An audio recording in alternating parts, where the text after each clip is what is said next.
Ao saírem para pescar em alto mar, 4 amigos esperam sol e muitos peixes. Mas, em um momento horrível, a aventura despreocupada deles vira um pesadelo e eles enfrentam uma luta implacável pela sobrevivência. Esta é a reconstrução do trágico acidente de barco dos jogadores da NFL. Marquise Cooper adorava pescar. Após 5 anos como jogador da NFL, aproveitava um tempo na água com 3 amigos antes de voltar ao treinamento de intertemporada do Oakland Raiders. Corey Smith, seu grande amigo, iria com ele naquele dia. Corey começava seu 7º ano na NFL e logo iria para o período de treinos com o Detroit Lions. Nick Squiller era um novo amigo deles da academia. Ele era personal trainer e nunca pescara em alto mar. Com uma desistência de última hora, Nick chamou seu melhor amigo Will Blakely para ir junto no barco. No sábado, 28 de fevereiro de 2009, os 4 homens carregaram o barco para uma saída de manhã cedo, às 6h30, na costa de Clearwater, Flórida. Eles tinham muitos lanches, cerveja e combustível extra para o longo dia na água. O local onde Coop pescava, perto de um velho naufrágio, ficava a 3 ou 4 horas de viagem, variando conforme as condições. A previsão indicava tempestade à noite, então eles provavelmente estariam de volta e fora da água por volta das 8 ou 9 horas. O dia estava indo maravilhosamente bem, pescando peixes o tempo todo com sanduíches e cerveja e um céu ensolarado acima, com temperaturas em torno dos 24 graus, estava perfeito. Para todos, exceto para Nick. A viagem foi agitada e Nick ficou enjoado. Depois que o enjoo começava, era difícil fazê-lo passar no mar. Ele vomitou o café da manhã e tudo o que tentou consumir nas horas seguintes. Tentou simplesmente aguentar e pescar, mas a náusea tomou conta e ele ficou péssimo. Coop riu e disse que era tarde demais para voltar, então ele teria que aguentar. Ele queria que os amigos curtissem a pescaria como ele, então ajudou a iscar, lançar e puxar os peixes, mas Nick não se animou. Ele se agasalhou com sua jaqueta grande, touca e luvas. O vento aumentou, então ele tentou deitar para ver se o enjoo passava. Coop percebeu que as águas ficavam mais turbulentas e a temperatura caía. Já eram 4h30, então ele decidiu levantar a âncora e voltar. Will tentou levantar a linha da âncora, mas não conseguiu tirá-la da água, então Corey se inclinou para ajudar, mas ela não se mexia. Coop reposicionou o barco várias vezes para aliviar a tensão na linha e mudar o ângulo, mas nada funcionou. Eles deveriam cortar a linha, mas Coop havia perdido uma âncora há pouco e essa era nova. Depois de 45 minutos, Will sugeriu que eles amarrassem a âncora na parte de trás do barco e dessem uma acelerada rápida para tentar soltá-la. Eles moveram a linha da proa para a popa e Coop acelerou o motor de 200 cavalos.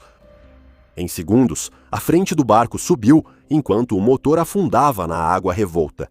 Os homens tentaram mover o peso para frente, mas era tarde. A água entrou rápido, inundou o barco e fez a frente subir, enquanto ele virava de cabeça para baixo. Os homens foram lançados do barco e ficaram atordoados na água gelada do Golfo. Após alguns minutos recuperando o fôlego e retornando ao casco do barco, os 4 homens verificaram se todos estavam bem. Eles planejaram como virar novamente o barco de 1.540 quilos para a posição certa.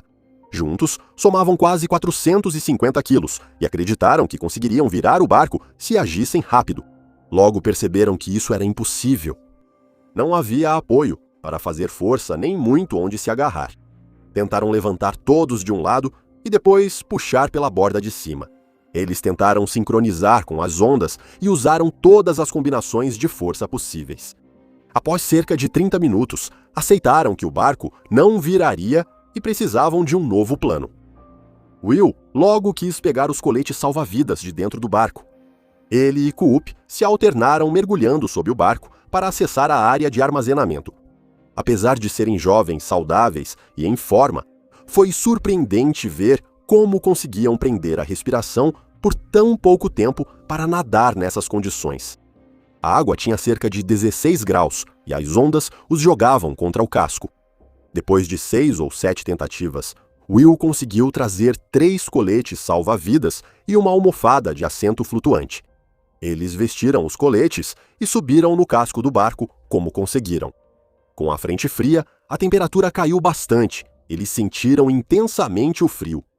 Nesse momento, Coop estava apenas de sunga, sem camisa. Corey vestia uma jaqueta corta-vento fina e calça. Will usava apenas camiseta e shorts. Como Nick estava mal, usava moletom, calça de moletom, jaqueta, touca e luvas no naufrágio. Eles tremiam por causa do ar e da água gelados, enquanto as ondas os castigavam. Eles foram arremessados do barco umas 12 vezes na próxima hora e ainda estavam em choque com o ocorrido. Eles tentaram calcular quando as pessoas perceberiam que eles estavam atrasados para voltar. Coop normalmente ligava para sua esposa quando estava se aproximando da costa para avisar que já tinha saído da água e estava indo para casa. Ele achou que ela poderia começar a ficar preocupada por volta das 9 daquela noite. O sol já sumira atrás das nuvens de tempestade e eles mal se ouviam no vento forte.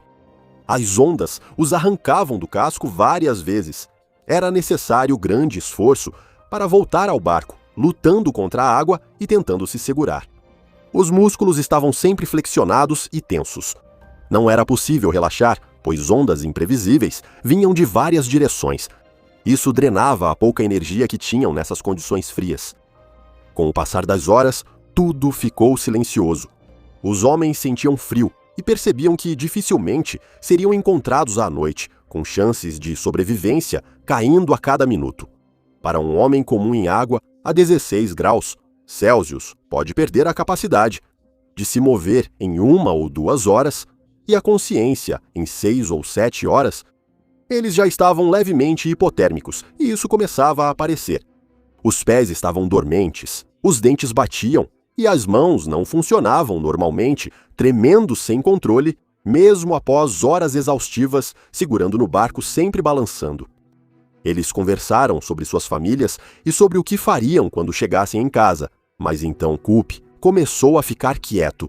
Ele demorava cada vez mais para responder quando conferiam como cada um estava. E por volta das 2h30 da manhã, após 9 horas expostos ao tempo, usando só um short, as coisas começaram a mudar. Ele não segurava bem. Escorregou para o lado do barco, perto de Corey. Murmurava, falava arrastado e estava muito fraco. Ele recuperou parte da consciência e sabia que precisava alcançar a âncora sob o barco para cortar a corda. Garantiram a ele que já tinham feito isso horas antes, mas foi difícil mantê-lo no barco. Cada vez que ele tentava mergulhar, alguém precisava agarrar o colete salva-vidas dele e puxá-lo de volta, enquanto ele lutava desesperadamente e tentava escapar das mãos deles. Eles sabiam que ele estava confuso e com hipotermia, então disseram tudo para acalmá-lo. Corey segurava o colete salva-vidas, mas engolia muita água salgada com a cabeça caída de lado. Eles finalmente o puxaram de volta para o barco, e Nick trocou de posição para segurar Coop em seu colo em um abraço de urso apoiado no motor. Após intensa luta e momentos de apatia, as horas passaram. Nick sentia dores pelo esforço de segurar Coop. Eram 5 da manhã, eles repetiam que o resgate estava vindo e que o sol estava quase nascendo. Foi quando Corey passou a agir como Coop. Ele antes se agachava no aba de compensação, mas agora mal se segurava no barco, sendo o colete salva-vidas o que mantinha sua cabeça fora d'água.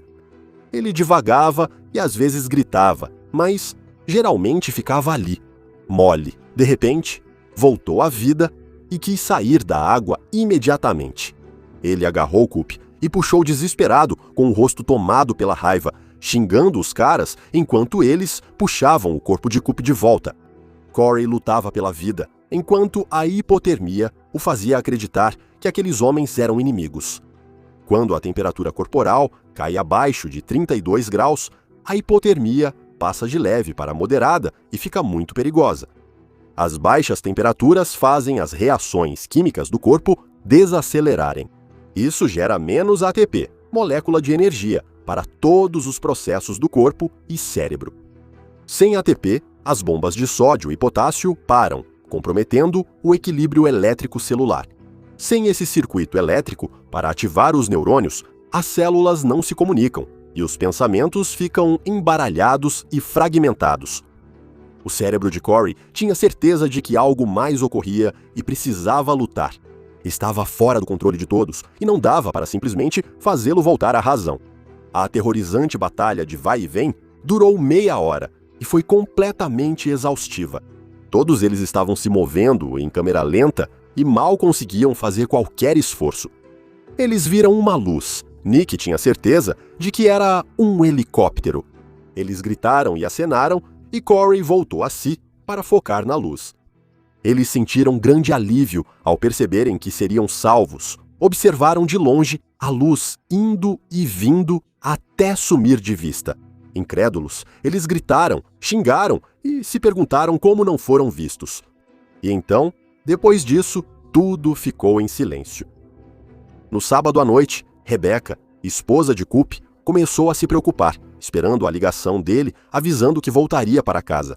Mas essa ligação nunca veio. Ela ligou para outras pessoas e verificou com outros amigos para ver se tinham ouvido alguma coisa, mas eles não sabiam de nada. À 1h30 da manhã, o amigo de Coop, Brian Miller, chamou a guarda costeira. Ele disse que o barco de pesca Everglades de 21 pés não havia voltado no horário com 4 pessoas a bordo. Ele enviou as coordenadas do local de pesca favorito de Coop pelo GPS. Às 3h após confirmações, a guarda costeira já começara a missão de busca e resgate. Eles usaram helicóptero e barcos para vasculhar a suposta área de pesca, mas a busca no escuro era limitada. Eles esperavam achar um barco avariado à deriva, mas nada foi encontrado. Ao amanhecer de domingo, iniciou-se uma busca em grade com aviões, helicópteros, navios e barcos salva-vidas motorizados. A guarda costeira acabou envolvendo mais de 200 pessoas na busca, com 48 padrões de busca diferentes. O tempo estava ruim e prejudicava barcos menores, então usaram navios maiores como o Tornado, um navio patrulha de 179 pés capaz de enfrentar ondas de 3 a 4,5 metros. Eles procuraram o dia todo no domingo e continuaram durante a noite. Não havia sinal de barco, casco, coletes salva-vidas ou destroços. Não havia sinal de nada. Durante a noite, aviões e helicópteros continuaram a busca, em padrões de grade, para tentar localizá-los. Procuravam um pequeno ponto branco no meio de um mar de ondas espumantes. O sol nasceu na segunda, 2 de março, e os caras já estavam sumidos há mais de 38 horas. Como eles ainda não tinham localizado um barco na água até esse momento, começaram a acreditar que ele havia afundado. Isso significaria que eles estavam na água durante a maior parte desse tempo, deixando as perspectivas de sobrevivência bastante sombrias. O Tornado iniciou na manhã de segunda-feira, uma busca em grade, com vigias ao redor, procurando uma agulha no palheiro. Eles acreditavam que o barco havia afundado, mas o casco ainda flutuava. O Everglades foi feito com casco inafundável, moldado por um processo especial que prende bolsões de ar com colagem de alta pressão. Esse ponto branco podia se esconder nas ondas, tornando a tarefa dos vigias muito difícil. Os tripulantes usavam técnicas especiais e alternavam padrões para evitar fadiga e complacência. Após 5 horas seguidas de busca naquela manhã, o contramestre-chefe, Michael Briner, avistou um ponto laranja sumindo atrás de uma onda. Ele gritou: "Achei alguma coisa!" Todos apontaram os binóculos para aquilo e viram uma pessoa de colete salva-vidas laranja sentada sozinha no casco, virado de um barco. Eles soaram o alarme e lançaram um barco de resgate de 23 pés. Ao se aproximarem e colocarem o mergulhador de resgate na água, perguntaram ao homem: "Tem mais alguém com você?" Ele apenas respondeu: "Eles se foram." Na madrugada de domingo, no dia anterior, os 4 homens enfrentaram ondas violentas durante toda a noite, frio intenso, exaustão, e agora estavam dominados pela hipotermia. Coop estava sem vida no colo de Nick. Will segurava o colete de Corey enquanto ele flutuava no lado esquerdo do motor. Corey se acalmou novamente e parecia alternar entre consciente e inconsciente. Will e Nick seguiam chamando, dizendo que a ajuda logo chegaria. e o sol os aqueceria em poucas horas. Checaram o pulso de Coop, mas não sentiram nada. Com as mãos dormentes e congelando, eles não confiavam em si mesmos. Eles o sacudiram, chamaram e deram tapas para acordá-lo. Não houve resposta. Discutiram seu estado, conscientes de que ele poderia parecer morto pelo frio extremo, mas ainda ter pulso fraco e chance de sobreviver. Corey voltou a ficar ativo de repente. A conversa sobre morte o deixou em pânico. Ele estava com medo e raiva, tentou fugir, colocou os pés no casco e tentou se impulsionar para longe do barco. Will lutava para segurar o colete de Corey, pedindo que ele se acalmasse e fosse ao degrau de popa. Parecia que seu braço seria arrancado cada vez que Corey se impulsionava para longe. Isso durou 15 minutos, o que é uma eternidade nessas condições.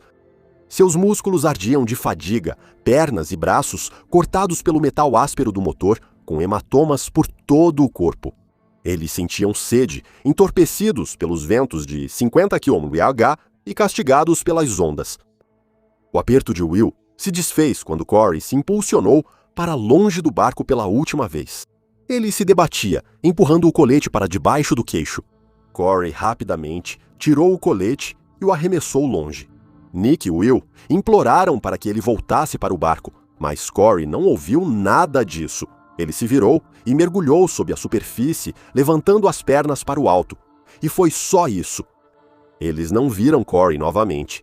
Eles observaram e chamaram por ele, mas não ouviram nenhum som de respingos. Mesmo no escuro, eles procuraram sinais na superfície, mas não encontraram nada. Eles ficaram atônitos.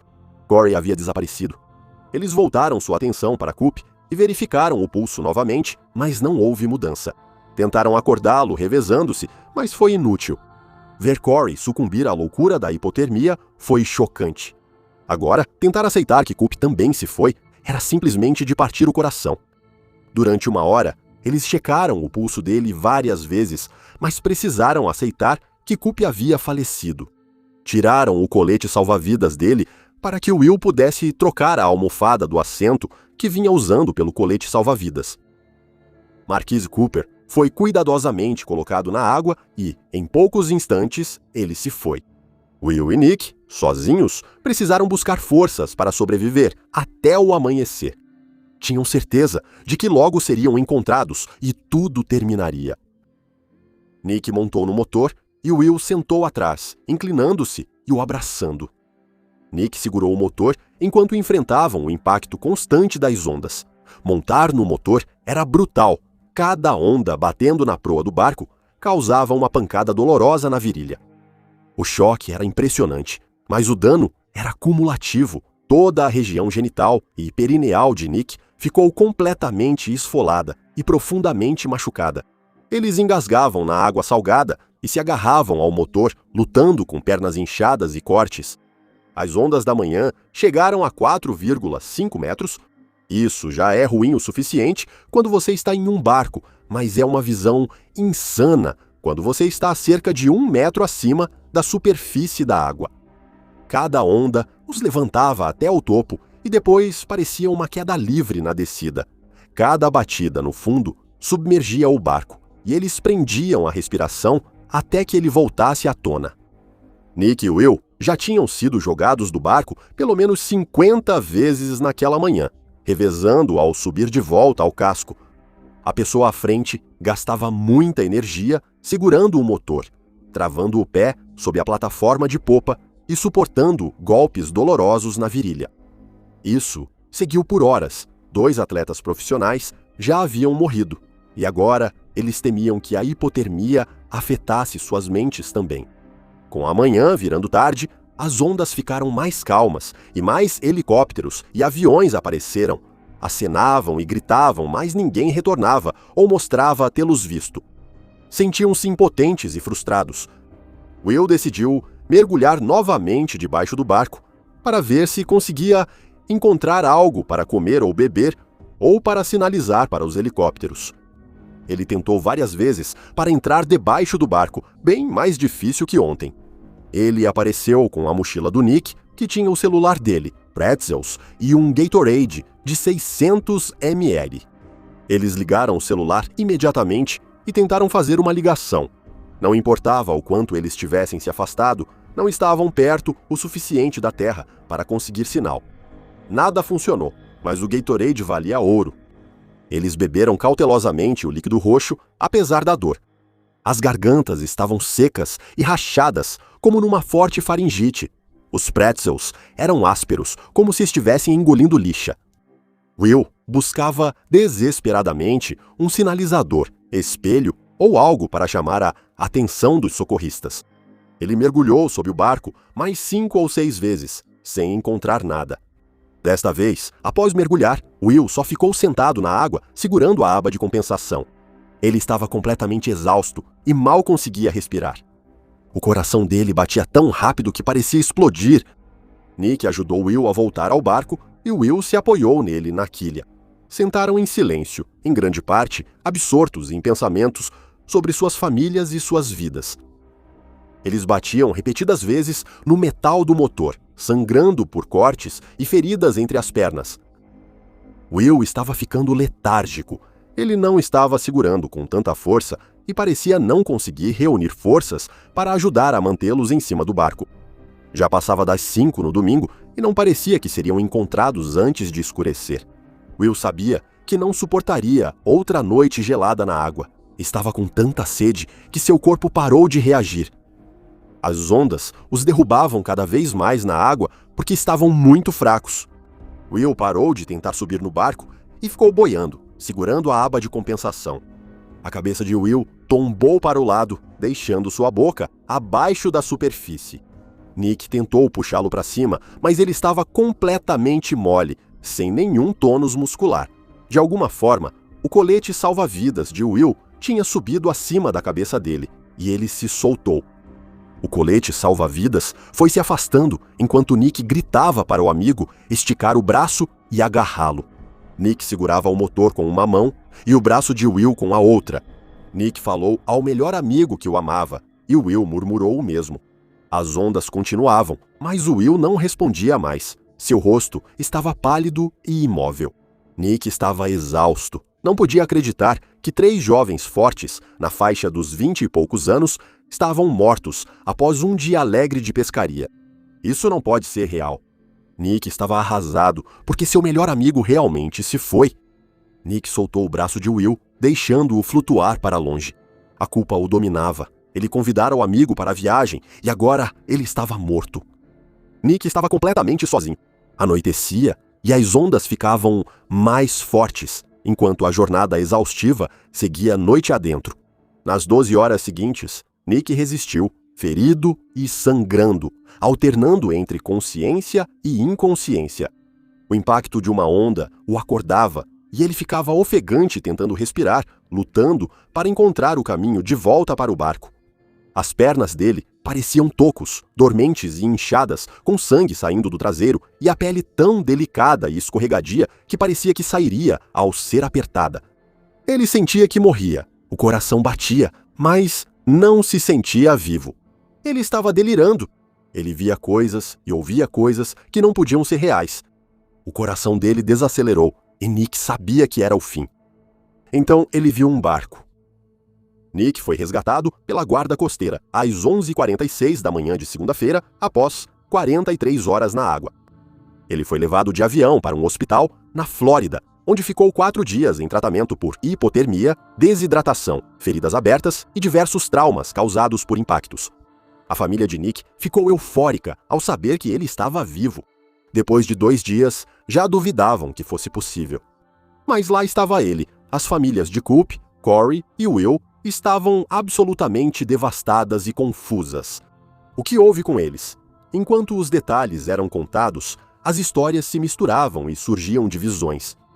A dor de perder alguém, seja um parceiro, pai ou filho, sob condições tão extremas, tornou difícil para alguns abraçar Nick. A família de Will seguia próxima de Nick, mas Corey e Coop eram amigos havia apenas alguns meses e suas famílias desconfiavam da história de Nick. Após os funerais, eles ficaram distantes dele enquanto lamentavam a perda dos entes queridos. Não está totalmente claro por que Nick sobreviveu enquanto os outros morreram de hipotermia. As roupas extras de Nick retardaram a queda de sua temperatura, e segurar Coop ajudou a manter seus corpos isolados mais que os outros.